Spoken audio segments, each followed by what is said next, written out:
ভিডিওটা অন দিলাম কিন্তু এবার যে প্রশ্নটা জিজ্ঞেস করবে সেই প্রশ্নটা তাড়াতাড়ি উত্তর দেবা, ঠিক আছে? এদিকে ক্যামেরার দিকে তাকাও। বলো। বলছি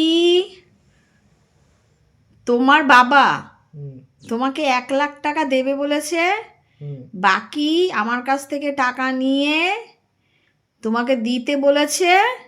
তারপর উনি দেবেন 1,00,000 টাকা আর বাকি টাকা যাবে আমার কাছ থেকে। তারপর তোমার নামে একটা প্রপার্টি কিনে দেবে। তোমার কি মত?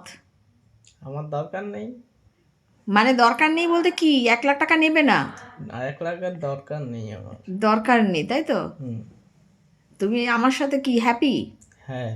লোভী মানুষদের টাকা দিতে চাও না, তাই তো? না, টাকা নিতে চাই না। টাকা তো উনি তো 1,00,000 টাকা দেবে, বাকি তো টাকা আমার। না, দিতেও চাই না। তাহলে উনি তো মাছের তেলে মাছ ভাজতে চাইছেন।